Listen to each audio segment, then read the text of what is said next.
SMP pun tahu itu. Jadi kalau ada petinggi-petinggi di negara ini dan orang-orang yang memberi kajian, itu sangat tidak masuk akal.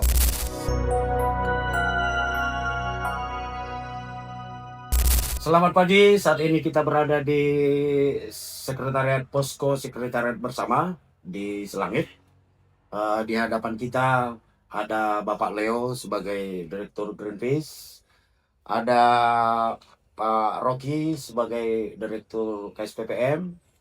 Nah, ada juga jauh-jauh ini tamu kita ini dari Jakarta, pendiri YPDT, jauh-jauh dari Jakarta datang ke sini untuk mengamati situasi ini. Ada juga Bapak Siregar, beliau adalah salah seorang bantuan atau pendeta. Nah, yang paling ujung ada juga siapa yang tidak kenal dengan penerima Nobel Prize, mantan ketua KSPPN dan juga Dewan Nasional di pusat terkait dengan pembaruan agraria. Nah, kita mulai saja Pak. Sehat Bapak? Sehat. Nah, kita mau bertanya nih Pak. Kita bicara soal lingkungan. Apa pendapat Bapak Leo sebagai Ketua Greenpeace terkait yang ada sekarang? Misalnya ada bencana. Apa kaitannya dengan lingkungan Pak? Ya, kaitannya kuat sekali karena memang bencana di Sumatera ini, khususnya Tapanuli ini, ya memang disebabkan oleh kerusakan lingkungan pada utamanya. Jadi memang ada kerusakan hutan yang masif terjadi selama beberapa dekade ini yang menyebabkan daya dukung lingkungan dari daerah-daerah aliran sungai itu memang sudah ambrol ya, dia sudah kolaps. Jadi pada saat bertemu dengan curah hujan ekstrim yang dibawa sama siklon tropis Senyar tersebut, dia tidak bisa menampung lagi jumlah air tersebut sehingga menjadi bandang. Dan jadi kan ada dua karakteristik bencananya ya. Jadi bandang itu karena runoff atau air permukaan dalam jumlah yang masif itu melanda, dan longsoran ya. Jadi karena ya secara teknis membuat tanah-tanah yang sudah gundul ataupun sudah terdegradasi itu tersaturasi. Jadi dia kemudian tersaturasi kan biasanya kemudian terjadi landslide atau luncuran yang karena vegetasinya juga sudah minim, itu ya kemudian terjadilah longsor yang secara masif tersebut. Itu sih. Nah, dari Pak Leo tadi sudah sama-sama kita dengarkan penjelasan beliau terkait situasi yang terjadi 10-15 hari terakhir ini. Nah, kita masuk dulu ke Bung Rocky ini. Nah, Bung Rocky, apa pendapat Bung Rocky sebagai ketua KSPPM bahwa konon terjadinya bencana ini ada kaitannya dengan perubahan hutan? Apa pendapat Bung Rocky? Nah, terima kasih Bang JJ. Menambahkan apa yang sudah disampaikan oleh Bang Leo tadi, memang sangat erat kaitannya bahwa peristiwa bencana ekologi yang terjadi 25 November lalu di Sumatera, ada 6 kabupaten ya. 6 kabupaten. Semua terindikasi bahwa kerusakan hutan di hulu sebagai salah satu penyebab besarnya. Dan itu semakin terkonfirmasi ketika di hilir kita lihat banyak gelondongan kayu yang terseret oleh sungai. Nah, dari catatan kita KSPPM yang mencoba melakukan analisis awal, memang sejak 24 tahun terakhir ini terjadi memang deforestasi yang cukup masif di kawasan Sumatera bagian barat ini. Bahkan di Tapsel misalkan kita mencatat sekitar 46.000 tutupan hutan kita berganti, dan berbanding lurus dengan pertambahan kebun-kebun sawit dan perkebunan HTI milik perusahaan Toba Pak Lestari misalkan.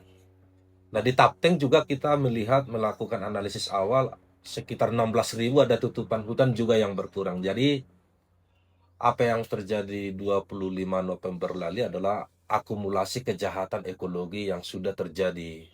Jadi itu nggak serta-merta misalkan karena kejahatan di bulan lalu, Ya. tahun lalu, tapi itu adalah akumulasi Akumulasi. dari uh, tata kelola kehutanan kita yang cukup buruk. Itu yang pertama. Nah, yang kedua, beberapa salah satu daerah aliran sungai yang besar yang meluap di sekitar Tapteng itu kan adalah, dan Tapsel adalah Batang Toru. Ya.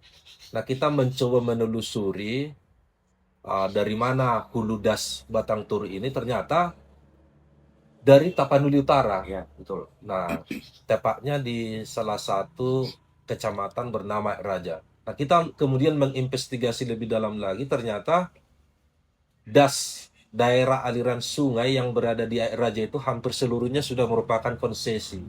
Konsesi sebuah perusahaan bernama Toba Pak Lestari. Jadi bisa dibayangkan daerah aliran sungai Batang Toru itu sekarang mengalami kerusakan yang cukup masif akibat perambahan-perambahan yang selama ini. Jadi saya pikir analisis awal ini cukup bisa sebagai argumentasi kuat untuk mengatakan kepada para pihak, termasuk orang-orang yang sudah berkomentar bahwa bencana ini adalah karena hujan yang ekstrim, tapi ternyata di balik itu semua ada kaitannya dengan kerusakan ekologi kita yang sudah masif dan itu sudah berlangsung selama puluhan tahun.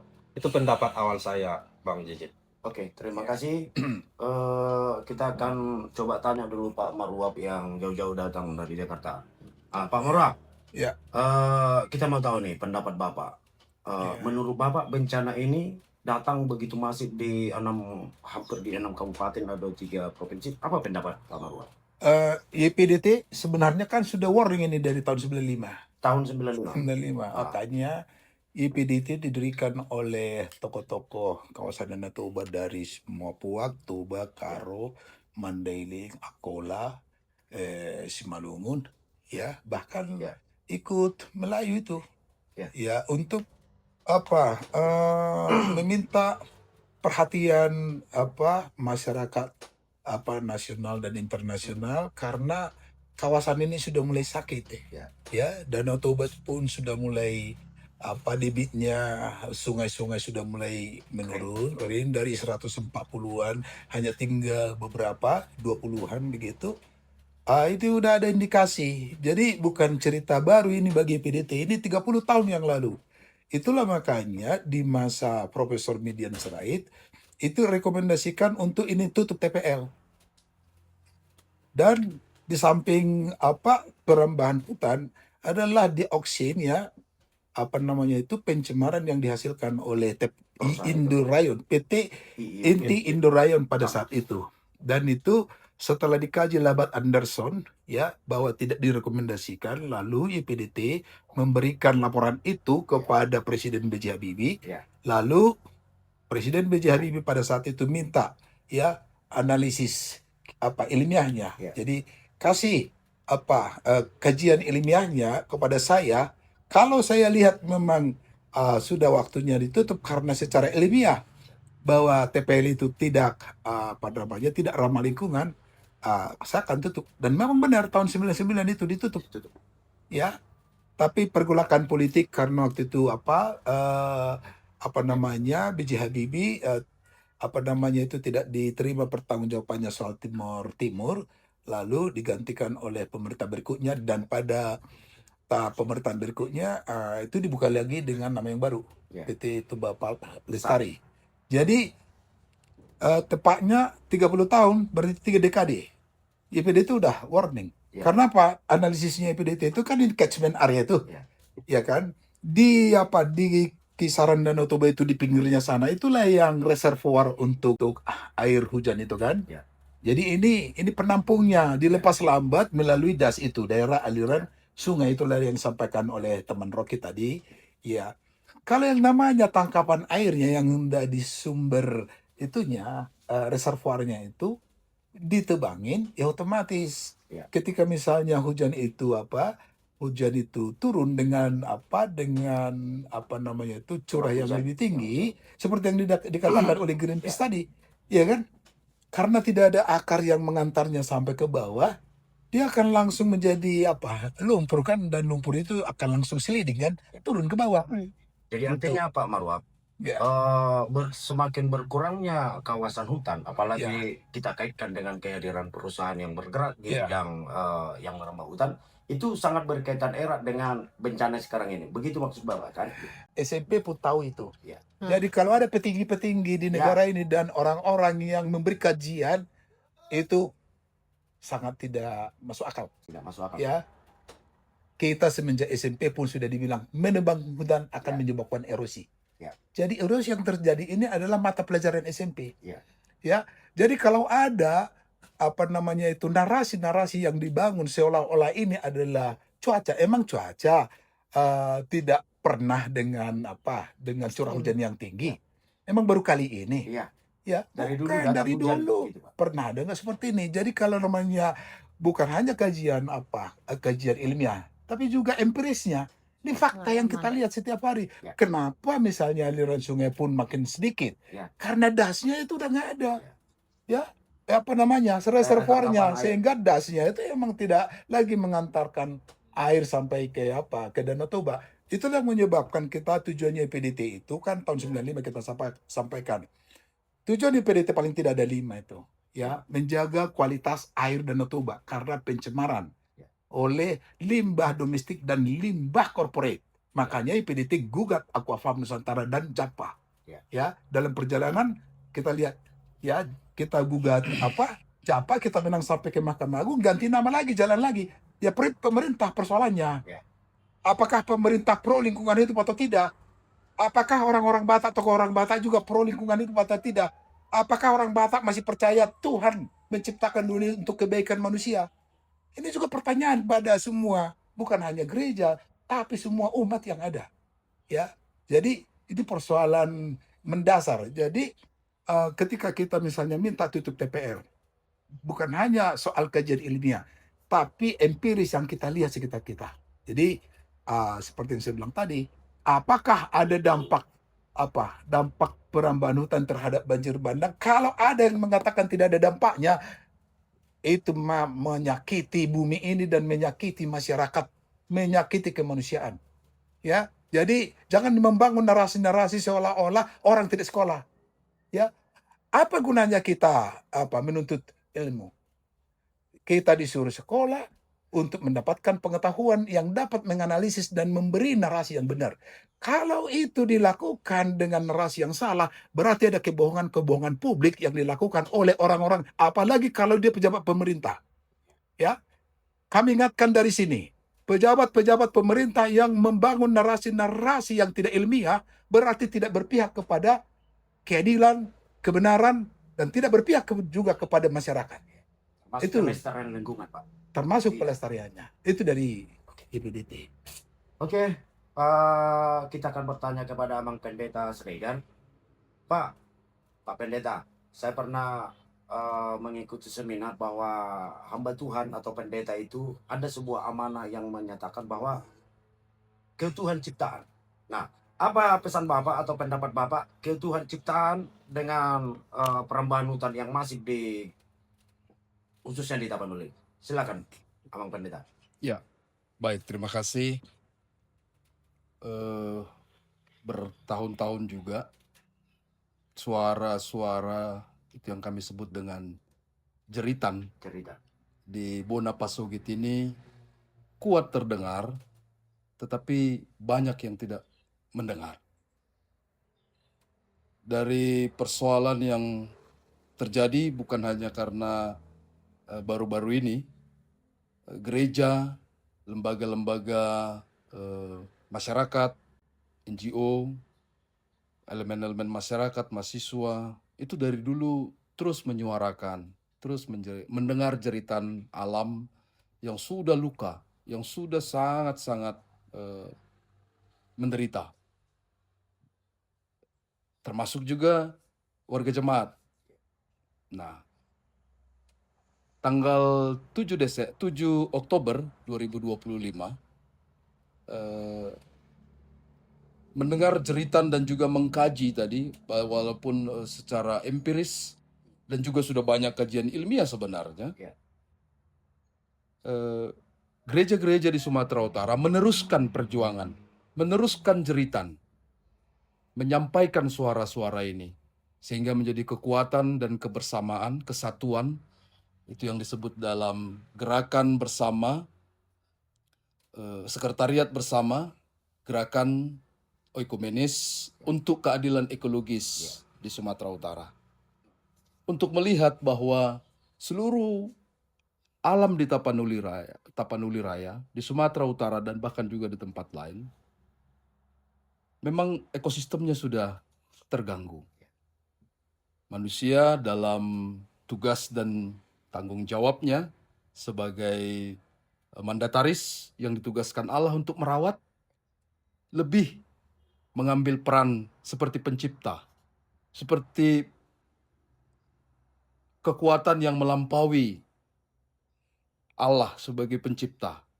Sehingga eksploitasi itu hanya melihat bahwa hanya manusialah yang memiliki tugas, memiliki kuasa untuk bukan mengelola, tetapi hanya untuk kepentingannya.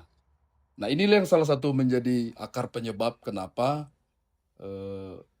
tadi sudah disampaikan bagaimana alam ya yang seharusnya menjadi rumah bersama, ekosistem di mana keseimbangan, keadilan itu menjadi hak semua, bukan hanya hak manusia, tetapi seluruh ciptaan memiliki hak hidup. Tanah memiliki hak hidup, pohon, burung, semua ciptaan yang diciptakan. Karena apa? Dari kitab Kejadian pasal 1 saja, itu sangat ekologis. Keseimbangan bagaimana tatanan diciptakan, tetapi kemudian manusia melampaui tugas dan tanggung jawabnya tadi, merasa bahwa dia lebih dari pencipta. Karena apa? Karena orientasi ekonomi, mengatasnamakan kesejahteraan.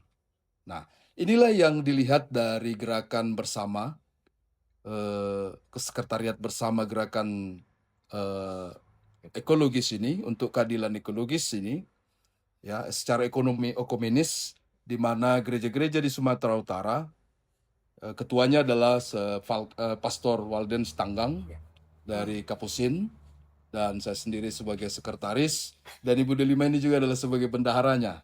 Ya, kita sudah melakukan aksi damai pada tanggal 10 November yang lalu di kantor Gubernur Sumatera Utara untuk semakin memperdengarkan jeritan alam dan jeritan masyarakat-masyarakat yang terdampak langsung kehadiran sebuah perusahaan ekstraktif, ya, bukan hanya mengakibatkan kerusakan ekologis, tetapi juga berdampak kepada sosial, di mana kelompok-kelompok masyarakat yang sangat-sangat korbannya itu, ya, konflik horizontal, tatanan mereka tumpang tindih terhadap konsesi, dan mereka yang menjadi korban, ya, itu memang sangat mengerikan, ya, di mana-mana, ya, di kawasan Danau Toba itu tadi seperti yang disampaikan oleh Ketua Umum. Nah, inilah yang kemudian bersatu, menyatukan dan semakin menguatkan suara bahwa untuk kesejahteraan dan untuk keadilan alam ini, keadilan ciptaan dan oikos, kami menyebutnya oikos. Ekonomi bukan jawaban satu-satunya. Ya, masih ada iman dan kesatuan kita, ya. Jadi seluruh elemen, bukan hanya gereja, ya, tokoh-tokoh agama, tokoh-tokoh lintas agama, ya, LSM tadi sudah saya sebutkan, mahasiswa juga, ya, bukan hanya harus diedukasi, tetapi memang harus memiliki kekuatan suara, ya. Dan juga saya kira pemerintah, ya, janganlah menyudutkan, ya, menyalahkan tadi alam, cuaca dan segalanya, ya. Itu saya kira pengkhianatan itu, ya. Seharusnya pencerahanlah yang diberikan bahwa penyebab banjir, longsor yang terjadi dan bahkan sampai hari ini masih menjadi potensinya sangat besar, harus memberikan kebenaran, ya. Dan suara gereja itu memang saat ini harus menjadi perhatian, ya. Kita menyuarakan itu. Satu lagi Pak Amang Pendeta. Sebelum ke Ibu Delima. Jadi ada tudingan dari para yang pro TPL bahwa para rohaniawan, pendeta, pastor, ya apalagi di sekretaris bersama ini kan ada beberapa pendeta, mungkin ada pastor.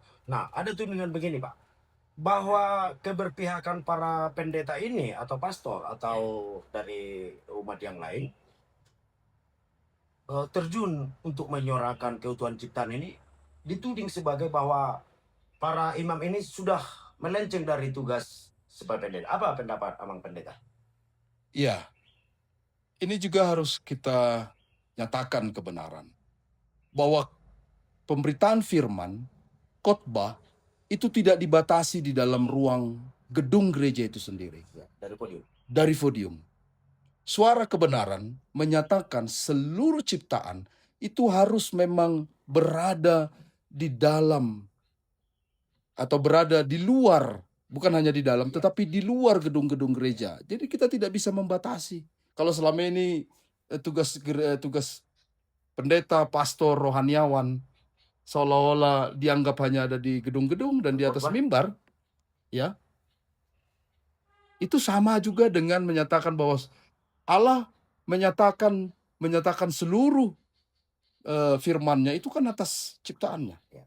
Jadi artinya Amang Pendeta, kalau ada tuduhan bahwa hamba Tuhan itu dituding sudah berpolitik praktis, itu sesat ya? Sesat?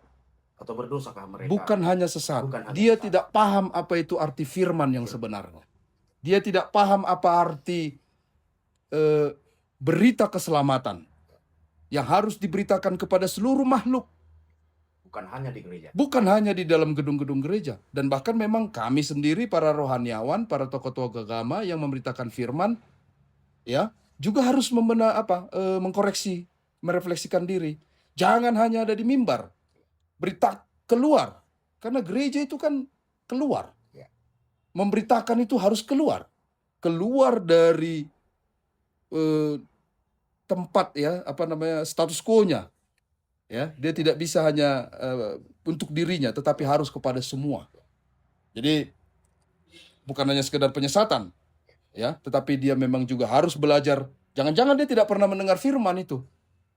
Saya ingin tegas mengatakan, firman mana yang dia sampaikan bahwa pendeta, tokoh agama tidak bisa berpolitik?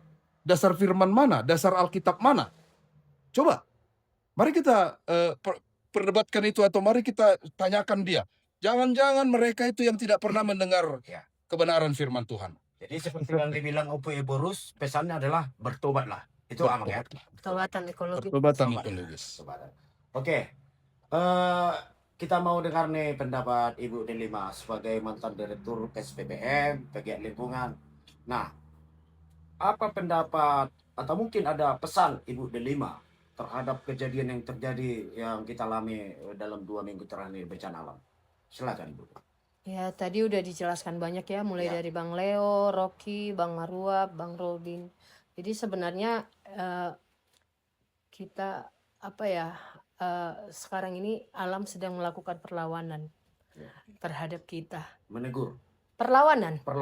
Karena selama ini kita menganggap alam itu adalah sebuah objek yang harus dieksploitasi. Jadi sifat ego manusia ya, yang ingin menguasai dan sangat eksploitatif. Tapi kita nggak sadar bahwa alam itu juga subjek sebenarnya. Subjek yang bisa melawan. Sekarang kita sebenarnya sejak COVID kita udah diingatkan bahwa alam itu punya daya lawan. Dia punya kekuatan tanding yang lebih kuat dari manusia. Kita pernah dihukum 2 tahun tidak bisa ngapa-ngapain. Itu kan karena alam. Gak ada kekuasaan, mau siapapun dia tidak artinya dia tidak punya kuasa melawan alam. Nah sekarang kita ditegur lagi nih. Nah saya hanya berharap sebenarnya kita itu suka bangsa pelupa ya. Jadi suka lupa, kejadian ini 2 minggu, sebulan akan kita ingat. Tapi sesudahnya kita akan kembali sangat kompromistis, permisif terhadap kerusakan-kerusakan hutan. Tadi udah dijelaskan bagaimana deforestasi. Kebetulan saya dengan tim Sekber sudah ke semua lokasi bencana untuk menyalurkan donasi-donasi dari banyak orang melalui Sekber ke korban-korban terdampak. Dan memang kita nggak bisa pungkiri deforestasi yang sangat masif, eksploitatif, mulai dari hulu sampai perut bumi ini udah dikuras. Nah, alam itu marah, memberontak dia. Kita sekarang nggak bisa ngapa-ngapain.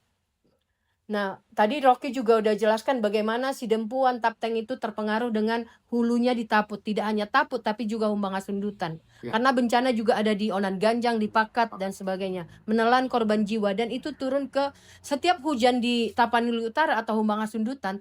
Teman-teman kita di Tapteng itu ketakutan. Ya. Mereka itu setiap hujan selalu nanya, hujan nggak di sana gitu loh. Artinya ada, ini kan dalam rangka juga memperingati Hari Hak Asasi Manusia ya. Ya. Jadi kalau misalnya lah instansi-instansi di negara ini, misalnya yang terbaru Kementerian Hak Asasi Manusia mengatakan tidak ada pelanggaran HAM yang dilakukan TPL terhadap kita, bencana ini menjawab, nggak perlu kita berdebat panjang lebar, tapi Allah menjawab, nggak ada pelanggaran HAM. Artinya ada hak atas lingkungan yang baik dan sehat itu kita dirampas. Ya. Hak hidup teman-teman kita yang korban meninggal dunia karena bencana dirampas. Hak untuk hidup layak pun dirampas. Kita bisa melihat bagaimana sekarang korban-korban itu untuk makan pun nggak bisa. Ladangnya hancur, sawah-sawahnya hancur. Yang misalnya kemarin kita di Adian Koting, Ya. mereka terancam nggak bisa makan karena hidup mereka dari hutan, dari kemenyan, dari karet, dari tanaman-tanaman hutan lainnya, dan itu terancam hilang, sawah ladang mereka hilang gitu loh. Jadi artinya manusia harus berefleksi. Menurut saya salah satu cara untuk mengembalikan keadaan menjadi baik, kita harus mengatakan bahwa relasi spiritualitas kita dengan alam harus diperbaiki. Alam itu bukan sesuatu yang harus dieksploitasi. Bagaimana kita berelasi dengan alam. Nenek moyang kita udah mengajari kita ya Bang Marwap ya. Ya. Bagaimana kita meludah di danau pun nggak boleh. Menebang pohon harus tebang pilih. Gak bisa kayak sekarang semua dibabat habis. Saya melihat di Tanah Batak ini tidak ada negara. Jujur aja, kekayaan kita yang mereka rampas. Tapi ketika kita menghadapi bencana di mana gitu, mengatakan lagi tidak ada pelanggaran HAM. Dan saya sangat merasa sebagai perempuan ya, saya melihat bahwa dampaknya terhadap perempuan juga cukup besar. Dan itu apa itu nggak pelanggaran HAM? Ya. Saya melihat korban terbanyak perempuan. Kita list. Kenapa? Karena memang relasi perempuan dengan alam ini juga punya kekhususan tersendiri ya. Jadi anak-anak korban, perempuan korban, dan negara masih bilang ini tidak ada pelanggaran HAM di sini. Ya. Jadi itu mungkin dari saya Bang. Jadi harusnya kita marah. Harusnya sekarang ada gerakan malah marah melihat truk-truk lodging baik TPL atau siapapun. Itu kita harus marah. Harus berani kita mengatakan tidak boleh lewat gitu loh. Jadi nggak bisa diam lagi. COVID udah menghukum kita. Ini menghukum kita. Apalagi yang mau kita alami di kemudian hari. Jadi pesan saya relasi spiritualitas kita dengan alam harus diperbaiki. Nah, sementara kerugian yang mereka timbulkan akibat bencana dan deforestasi yang cukup panjang ini telah menyebabkan triliunan, negara harus mengalami kerugian dalam beberapa tahun ke depan. Kami berharap TPL ditutup dan pemerintah harus tegas. Untuk itu